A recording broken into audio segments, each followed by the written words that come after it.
dalam Tuhan Yesus. Selamat hari Minggu, selamat beribadah. Tuhan Yesus memberkati. Hari ini adalah harinya Tuhan. Amin. Hari ini harinya Tuhan, mari kita bersukaria. Hari ini harinya Tuhan, mari kita bersukaria. Bersuka di dalam Tuhan, bersuka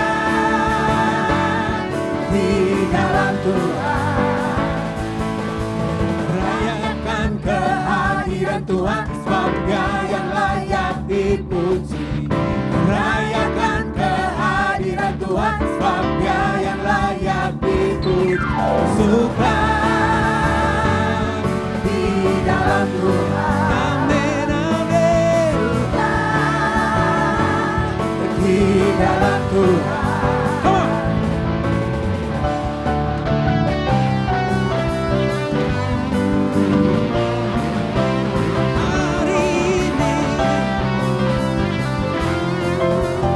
Hari ini harinya Tuhan.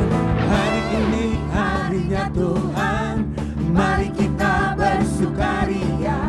Hari ini harinya Tuhan, mari kita bersuka di dalam Tuhan. Bersuka di dalam Tuhan. Rayakan kehadiran Tuhan, sebab Dia yang layak dipuji. Rayakan kehadiran Tuhan, sebab Dia yang layak dipuji. Bersuka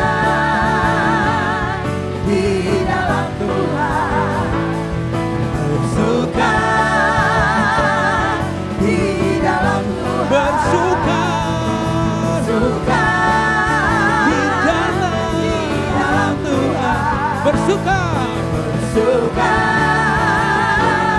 di dalam Tuhan. Amin. Bersuka, bersuka dalam Tuhan. Mari bersuka, bersuka citalah. Come on. Bersuka, bersuka dalam Tuhan. Sekarang bersuka, bersuka citalah.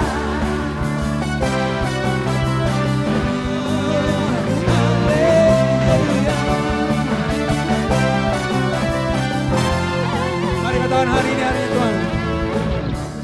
Hari ini hari yang telah dijadikan Tuhan, mari kita bersuka. Hari ini hari yang telah dijadikan Tuhan, mari kita bersuka. Di dalam Tuhan, di dalam Tuhan. Bersuka dalam Tuhan. Come on church. Bersuka, bersuka dalam Tuhan. Mari bersuka, bersuka citalah. Bersuka, bersuka dalam Tuhan. Sekarang bersuka, bersuka citalah. Haleluya Lord God. Hari ini,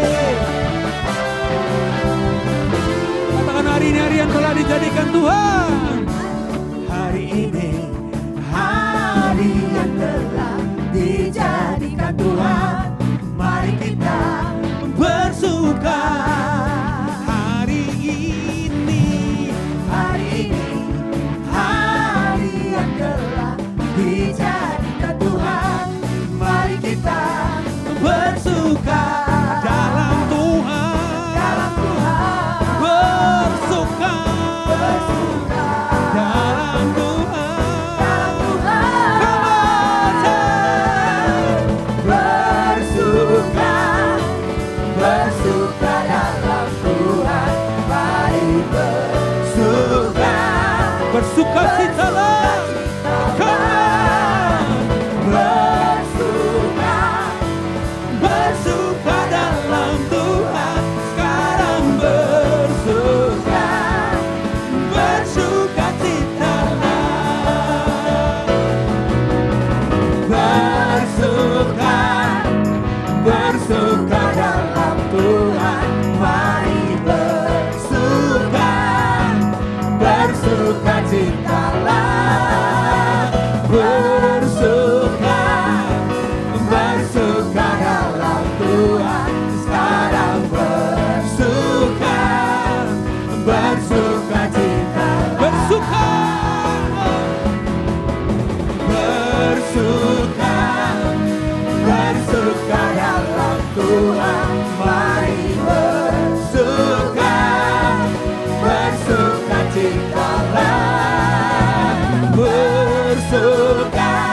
taala. Amin. Amin. Amin. Baik, Bapak Ibu Saudara yang kekasih dalam Tuhan Yesus, kita akan mendengarkan pesan-pesan dari Gembala. Shalom umat yang dikasih Tuhan. Kita bersyukur kita kembali dapat sama-sama untuk merenungkan satu topik yang dalam tema besarnya adalah mengenal dan menerima orang lain. Dan topik yang kita bahas saat ini adalah menghormati sesama. Dalam hal ini saya ingat satu ayat yang akan saya bacakan dalam 1 Petrus 2 ayat 17 berkata, hormatilah semua orang, kasihilah saudara-saudaramu, takutlah akan Allah, hormatilah Raja. Yang saya mau garis bawahi adalah bagian hormatilah semua orang. Jadi ini adalah perintah Tuhan, ini adalah perintah daripada kebenaran firman-Nya yang seharusnya sebagai anak-anaknya, lebih tepat lagi sebagai murid-muridnya, kita harus belajar untuk melakukannya dalam hidup kita.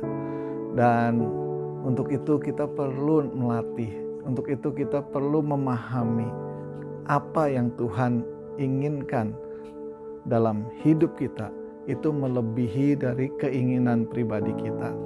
Jadi kalau kita menanggapi ini sebagai perintah, biarlah setiap kita juga mau meresponinya dengan ketaatan. Oleh sebab itu saya ajak kita semua belajar, dan melalui semuanya ini biar nama Tuhan juga dipermuliakan melalui kehidupan kita. Tuhan Yesus berkati.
memuji dan memuliakan nama-Mu Tuhan. Hanya Engkau Tuhan, Yesus Tuhan. Haleluya. Oh God. Haleluya. Yes. Yes. Amen, amen, amen. Thank you Lord God. Terima kasih Tuhan. Segala pujian, hormat, kemuliaan hanya bagi nama-Mu. Kami meninggikan Engkau, kami memuliakan nama-Mu. Di dalam nama Tuhan Yesus. Haleluya. Amin. Shalom, jemaat yang dikasihi Tuhan. Kita bersyukur masih dapat bersama-sama bersekutu walaupun sampai hari ini kita masih secara online. Tapi saya percaya kuasa Tuhan, kasih Tuhan, bahkan hadirat Tuhan itu tidak dibatasi oleh jarak yang ada di antara kita. Tapi justru hadirat Tuhan ada dan hadir di mana kita ada di rumah ataupun di tempat-tempat lain saat ini Bapak Ibu ada. Mari kita sama-sama kembali mau renungkan firman Tuhan. Dan sebelumnya saya ajak kita sama-sama berdoa terlebih dahulu. Bapa dalam surga, kami datang kepadamu. Kami mohon Tuhan kiranya hati kami boleh diberikan penerangan, pencerahan pada saat kami mendengar kebenaran firman Tuhan. Tuhan sendiri berbicara dalam hidup setiap kami, sehingga kami boleh belajar menjadi pelaku-pelaku firman dan nama Tuhan dipermuliakan. Mari Tuhan, Engkau berdaulat atas kami, kuasai kehidupan kami dengan kuat kuasa-Mu di dalam nama Tuhan Yesus. Haleluya. Amin. Amin. Kita bersyukur sama-sama kita mau renungkan satu hal di dalam satu topik besar yang masih sama selama sebulan ini, yaitu mengenal dan menerima orang lain. Dalam hal ini topik yang kita mau bahas adalah menghormati sesama. Memang ketika kita berbicara tentang menghormati sesama, itu tidak lepas dari tema besar 2 sebelumnya. Kita ingat ya, beberapa bulan sebelumnya kita bicara soal mengenal dan menerima Allah. Dengan mengenal dan menerima Allah kita mampu melangkah, mengenal dan menerima diri kita di hadapan Tuhan. Dan saat ini kita masuki yang ketiga. Jadi pembicaraan ini tidak lepas dari tema-tema dan topik-topik bahasan sebelumnya. Karena itulah yang memampukan kita untuk bisa melangkah sampai topik yang kita bahas hari ini. Saya ajak kita sama-sama baca ayatnya terlebih dahulu. Dikatakan dalam Roma 12 ayat 10. Hendaklah kamu saling mengasihi sebagai saudara dan saling mendahului dalam memberi hormat. Beberapa waktu lalu kita sudah bahas bagaimana kita belajar mengasihi sesama kita. Dan hari ini ada bagian yang lain ternyata Tuhan inginkan dari kehidupan kita, yaitu saling mendahului dalam memberi hormat. Dalam arti kita menghormati sesama kita, orang-orang yang ada bersama dengan kita. Nah, kita mau tahu bahwa kita ini menghormati bukan karena apa yang orang perbuat terhadap kita, tetapi kita menghormati dengan satu pemahaman dan pengertian bahwa ini adalah perintah Tuhan. Jadi berbeda ya. Kalau karena apa yang orang perbuat, pasti kita akan berbeda-beda cara kita menghormati seseorang. Karena tentunya bisa bicara tentang mungkin tingkat sosial yang berbeda. Bisa juga mungkin ada orang-orang yang tidak menghormati kita. Atau banyak hal yang membuat kita berpikir bahwa orang itu tidak layak untuk dihormati gitu ya. Nah, jadi dari sini kita mau belajar ambil bagian sebagai seorang murid yang mau melakukan apa yang Tuhan mau. Jadi fokus kita bukan terhadap orang lain yang mungkin tidak melakukan. Kalau kita fokusnya kepada itu, kita juga akan bisa menurunkan standar kita dari firman yang Tuhan inginkan, akhirnya jadi sama dengan mereka. Atau mereka juga enggak, saya juga enggak gitu ya. Tapi enggak, justru kita mau menjadi seorang murid yang memiliki hati selalu mau belajar lebih untuk melakukan apa yang Tuhan mau. Jadi pusat kita adalah kehendak Tuhan ini. Dan Tuhan menginginkan kita untuk saling menghormati satu dengan yang lain. Jadi, salah satu untuk menunjukkan penerimaan ini adalah ketika kita menghormati orang lain. Tadi saya bilang kalau kita melihat dari status, kita melihat dari mungkin kedudukan, kekayaan, wah itu memang bisa sikap kita berbeda mungkin ya. Jadi ada orang-orang makanya kepada orang yang mungkin memiliki jabatan atau juga orang-orang dikatakan memiliki harta kekayaan, kita begitu rupa menghormati mereka. Tapi ketika ada orang-orang yang kita anggap kurang atau di bawah kita, akhirnya kita semena-mena dan sebagainya.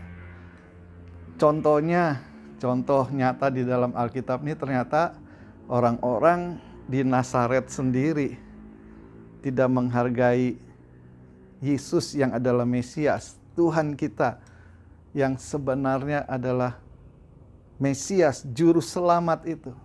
Karena apa sih? Karena mereka melihat dan menganggap, wah Tuhan Yesus kan dari kalangan tukang kayu lahirnya dan mungkin dia juga membantu ayahnya, ya orang yang dianggap rendah lah gitu. Sehingga tidak menghormati, tidak menghargai. Dan oleh sebab itu orang-orang di sana kehilangan kesempatan untuk melihat mujizat Tuhan terjadi di sana. Hanya kepada beberapa orang atau segelintir orang. Itu pun dengan penumpangan tangan Tuhan Yesus sendiri. Jadi dari sini kita melihat ya, jangan kita ditentukan sikap kita ini dari status sosial seseorang. Karena mungkin terjadi loh dalam hidup kita ya. Kita sering menganggap remeh seseorang sehingga kita nggak menghargai, kita nggak menghormati orang-orang yang kita anggap ada di bawah kita. Saya ingat satu cerita sebelum nanti lebih lanjut ya. Satu cerita di mana ada sebuah perusahaan atau hotel di mana general manajernya ini mencari seorang asisten. Jadi langsung di bawahnya untuk dijadikan karyawannya sebagai asisten dia. Dan ketika itu ada 2 orang wanita yang telah lulus melalui seleksi demi seleksi, dan ini adalah seleksi terakhir, tinggal berdua. Jadi tinggal pilih satu di antara 2 ini. Dan ketika 2 orang ini datang untuk wawancara, mereka dipersilahkan duduk, dan ternyata di ruang itu hanya ada seorang wanita yang sedang membersihkan baik kaca, baik itu lantai, jadi dia lagi bersih-bersih, lagi ngepel. Dan tanpa disengaja, tanda kutip, wanita ini ternyata menumpahkan ya, jadi menumpahkan air yang penuh dengan sabun dan bekas pel tadi itu ke kaki kedua orang tersebut. Dan satu orang langsung bereaksi, dia berdiri, dia marah-marah, dia maki-maki, dan dia akhirnya pergi ke toilet. Pergi ke toilet, di sana dia mengeringkan, membersihkan, dan sebagainya. Tetapi yang satu lagi, dia bereaksi berbeda. Dia justru menolong ibu itu, dia membersihkan sisa tumpahan yang ada, dia ikut bersihkan itu. Dan setelah itu, perempuan yang tadi menumpahkan itu minta maaf. Maafkan saya, saya tidak sengaja. Dan itu akhirnya dia berpamit untuk meninggalkan tempat itu. Ketika dia keluar, ketemu lagi yang tadi baru beres-beres, dia udah lebih rapi lagi. Tapi dia memandang dengan mata yang tajam. Dia tetap ada kemarahan di sana. Ketika itu selesai, keduanya kembali menunggu, duduk bersama-sama, sampai akhirnya dipanggil masuk ke dalam ruangan general manager tersebut. Ketika mereka masuk, general manager ini hanya melihat keduanya dan melihat yang satu rapi, yang satu memang masih basah. Tapi general manager ini yang mengagetkan adalah ternyata langsung menyambut yang tadi perempuan yang menolong ibu-ibu itu. Dia bilang, "Selamat, Anda adalah menjadi asisten yang baru di tempat ini." Ketika diberikan selamat, kaget. Kedua-duanya kaget. Yang satu kaget senang, yang satu kaget protes. Kok belum diwawancara udah langsung terima gitu ya.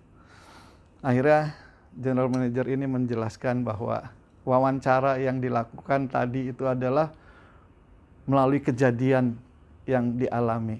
Memang itu disetting, memang itu satu ujian. Jadi gimana reaksi seseorang terhadap kejadian itu. Dan ternyata general manager ini bilang bahwa memang hotel ini membutuhkan orang yang bisa menghargai, bisa menghormati orang lain.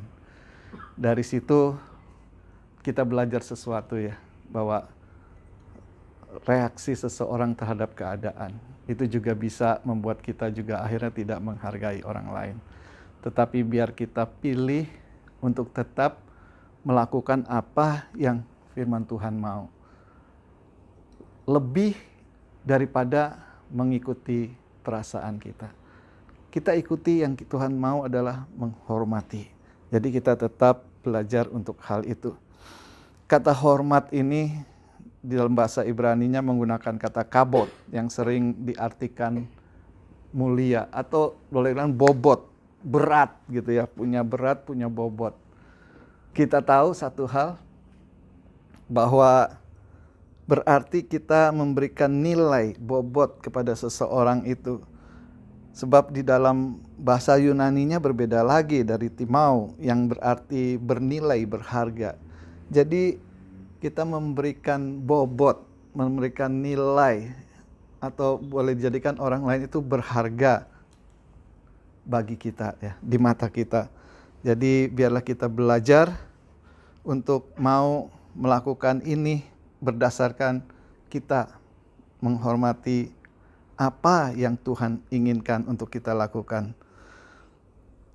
Firman Tuhan mengatakan bukan hanya untuk saling mengasihi, tapi saling mendahului, memberi hormat. Ayat yang tadi kita baca. Berarti kita harus menunjukkan kepada orang lain bahwa mereka itu bernilai. Dan bentuk hormat itu dapat disampaikan lewat perkataan, lewat sikap, dan tindakan kita.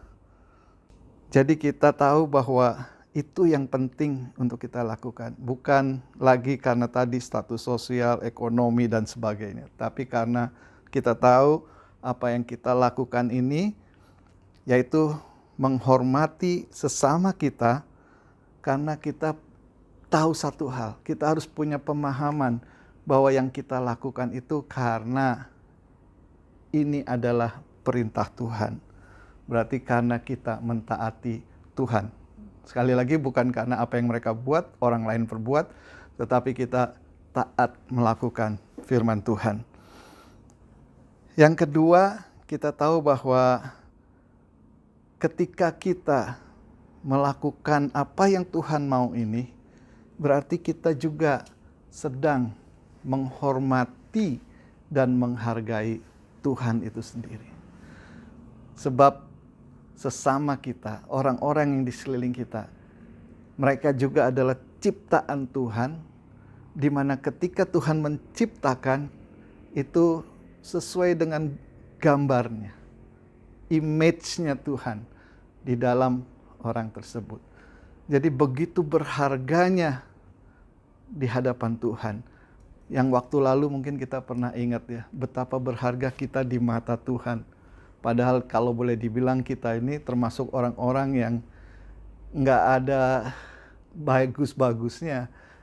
Kayaknya dengan segala kesalahan, dengan segala dosa yang ada dalam hidup kita, kayaknya kita nggak layak. Tapi tetap di mata Tuhan itu kita begitu berharga karena kita ini menjadi miliknya. Jadi saya berharap jemaat Tuhan ingat akan hal ini. Dan di Mazmur itu dibilang ya, kita ditenun oleh Tuhan. Mazmur 139 ayat 13 berkata bahwa bagaimana Tuhan menenun kehidupan kita, kehidupan manusia itu sejak dari kandungan ibu. Jadi memang setiap orang yang ada di sekeliling kita adalah orang-orang yang spesial di mata Tuhan. Jadi ketika kita menghormati, ketika kita menghargai orang-orang sesama kita, berarti kita sedang menghormati Tuhan. Itu yang penting dalam hidup kita. Ada dua hal yang penting tadi. Yang pertama, kita mentaati perintah Tuhan. Yang kedua adalah bahwa ketika kita menghargai mereka, kita menghargai Tuhan. Sebab melalui mereka yang bisa kita lihat, kita belajar untuk mengasihi Tuhan yang tidak bisa kita lihat. Firman Tuhan berkata kan ya, kalau kita tidak bisa mengasihi mereka yang bisa kelihatan, bagaimana mereka bisa mengasihi Tuhan yang tidak kelihatan.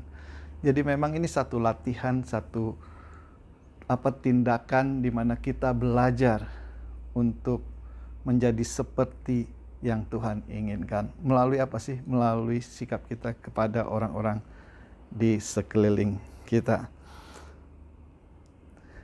Selain itu, tentunya kita juga ketika menghormati orang lain, kita juga sebenarnya sedang menghormati diri sendiri juga.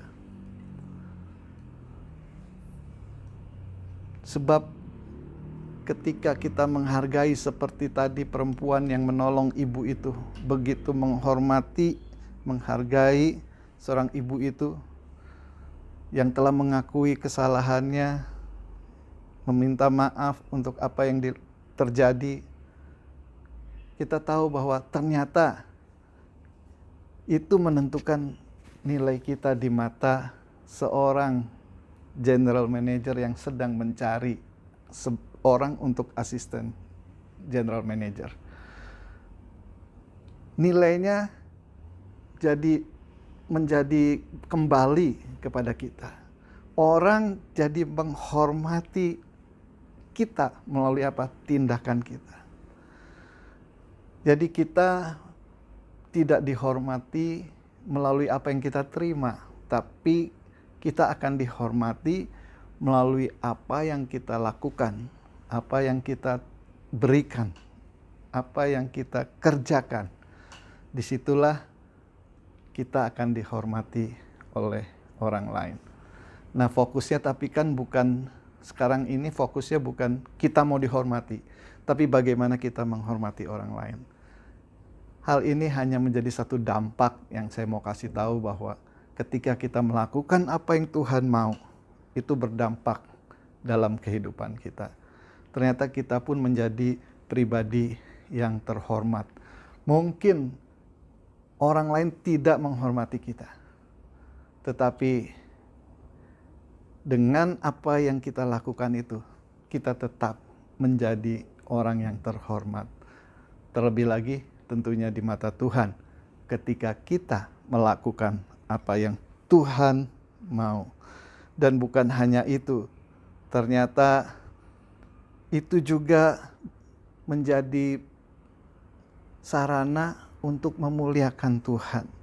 Apa yang kita lakukan itu bisa memuliakan Tuhan. Cara hidup yang menghormati sesama akan menjadi satu kemuliaan, satu jalan, satu pintu untuk memuliakan Tuhan di dalam hidup kita. Jadi mari kita sama-sama renungkan hari ini, betapa pentingnya untuk kita saling menghormati satu dengan yang lain. Kata saling di sini dikatakan saling mendahului. Kalau ya, jika setiap orang mau saling mendahului untuk memberi hormat atau menghormati satu dengan yang lain, pasti semuanya menjadi indah.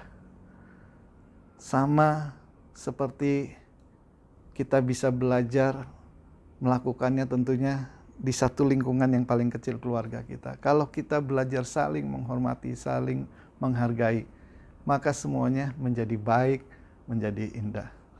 Tapi kalau yang terjadi adalah saling menuntut, seakan-akan yang penting saya dulu nih, hormati saya dulu gitu ya, baru saya menghormati.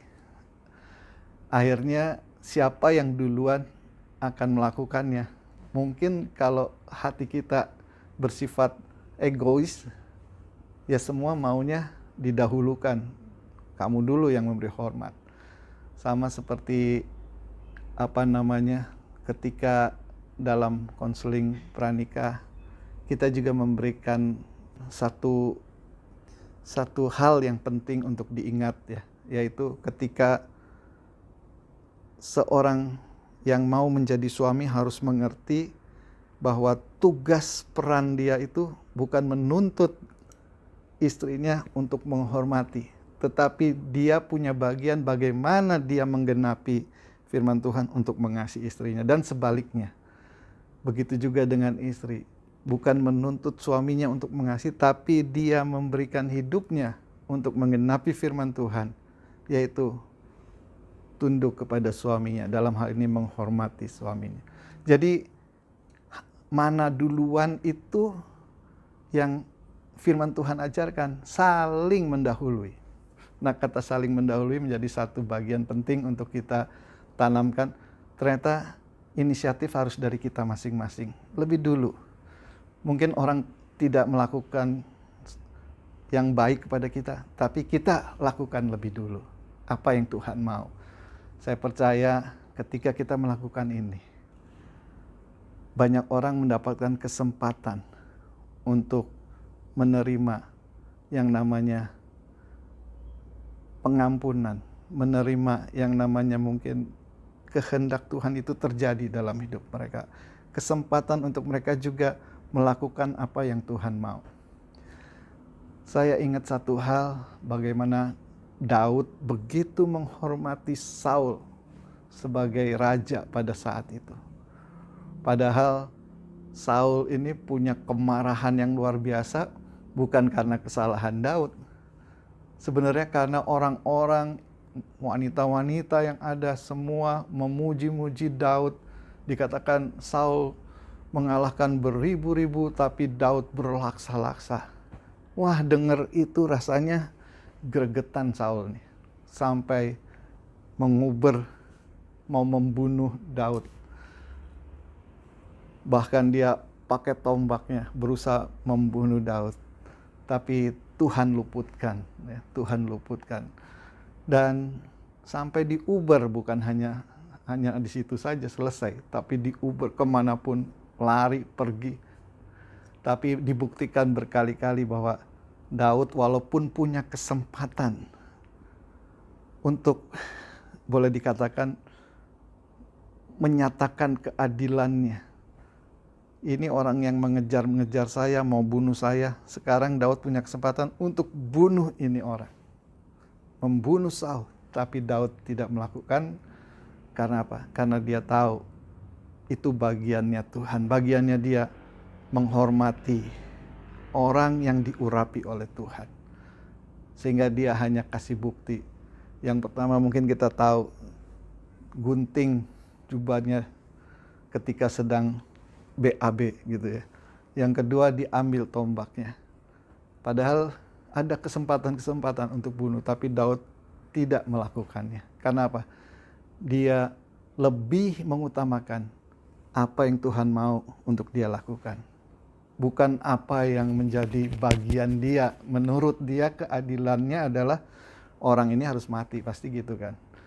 Kalau kita yang ada di posisi Daud, saya percaya mungkin waktu itu kalau saya menaruh dalam pikiran saya nih, seandainya saya jadi Daud, waduh ini sumber masalah, sumber yang mau bunuh saya, udahlah sekarang kesempatan, saat itu mungkin saya bunuh gitu ya. Kira-kira kita kalau ada kesempatan untuk menerima keadilan yang menurut kita bisa lakukan itu. Tapi ketika kita mau melakukan firman Tuhan, pembelaan Tuhan nyata atas kehidupan Daud. Walaupun Daud juga bukan orang yang sempurna, karena memang gak ada yang sempurna ya. Jadi Daud juga tidak sempurna, tapi di dalam ketidaksempurnaannya, dia adalah orang yang ada di hatinya Tuhan. Karena apa? Hatinya lembut, hatinya selalu mau melakukan yang Tuhan mau, hatinya selalu terpaut kepada Tuhan, dan ketika dia jatuh, dia tetap mengakuinya di hadapan Tuhan. Dan itu yang perlu kita miliki. Mari saat ini miliki hati seperti hati Daud, yang tetap menghargai dan menghormati siapapun itu.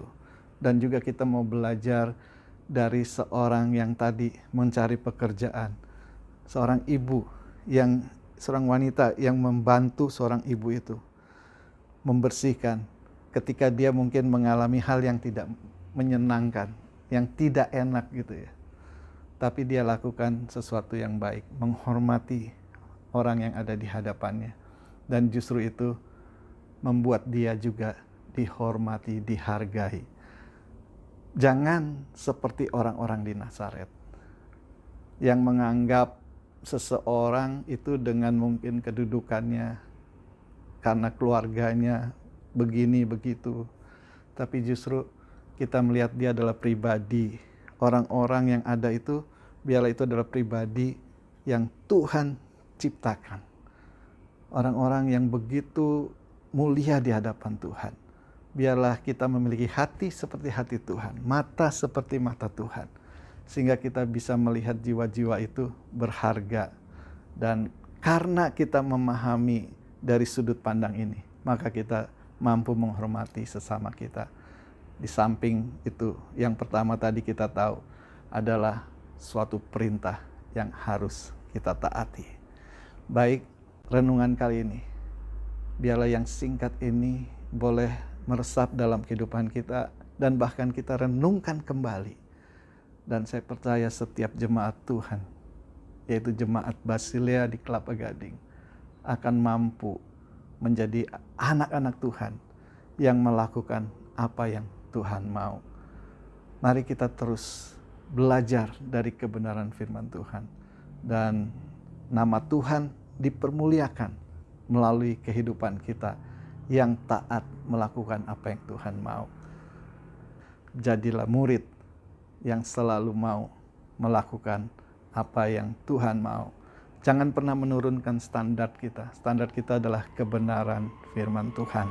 Puji Tuhan, Tuhan Yesus memberkati kita semua. Kita berdoa bersama-sama saat ini dimanapun kita ada. Mari minta pertolongan Roh Kudus memampukan kita. Bapa, saat ini kami datang kepadamu Tuhan. Biarlah kami boleh belajar dari kebenaran firman-Mu. Kami boleh melihat bahwa sungguh orang-orang yang Tuhan taruh di sekeliling kami, di sekitar kami, mereka adalah orang-orang yang Tuhan ciptakan, dan mereka menjadi gambar dan rupanya Tuhan. Dan biarlah kami boleh menghargainya, karena itu yang Tuhan mau untuk kami lakukan di dalam kehidupan kami. Terima kasih Tuhan, tolong kami, biarlah Roh Kudus memampukan kami menjadi pelaku-pelaku firman, dan nama Tuhan dipermuliakan di dalam kehidupan kami. Terima kasih Tuhan, Engkau jamah setiap umat-Mu dimanapun mereka ada saat ini. Biarlah kami boleh dimampukan oleh Tuhan untuk belajar dan mengerti apa yang Engkau mau dalam hidup kami. Dalam nama Tuhan Yesus kami bersyukur dan berdoa. Amin. Jemaat masih memiliki kesempatan yang sama untuk menabur bagi pekerjaan di rumah Tuhan. Untuk persembahan mingguan, persepuluhan, dan persembahan lainnya dapat melalui transfer ke nomor rekening gereja berikut ini.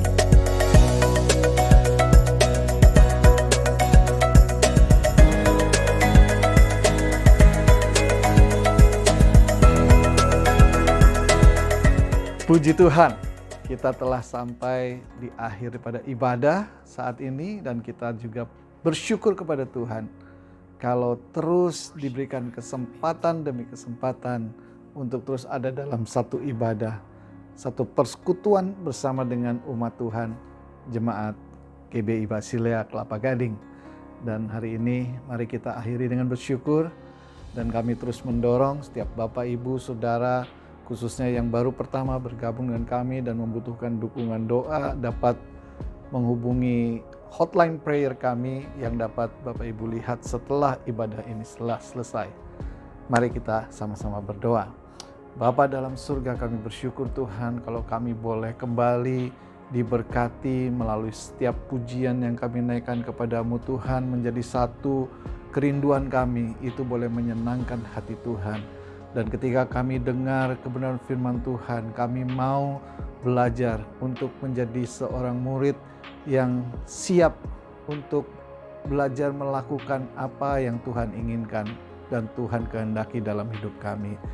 Mari Tuhan kuatkan kami terus, kiranya Roh Kudus menolong, memampukan kami menjadi anak-anak-Mu Tuhan yang menggenapi kebenaran firman Tuhan dan nama Tuhan yang dipermuliakan.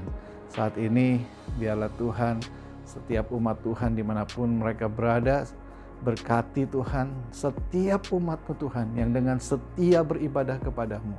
Kiranya Tuhan berkati dengan kesehatan, berkati dengan segala hal yang dikerjakan, semuanya berhasil dan itu untuk kemuliaan Tuhan. Sehingga mereka mampu melalui masa-masa sulit yang saat ini terjadi secara global. Tapi kami tahu anak-anak Tuhan dibela Tuhan, ditolong oleh Tuhan dan dilindungi oleh Tuhan. Biarlah kami boleh menyaksikan kebesaran Tuhan dan nama Tuhan dimuliakan.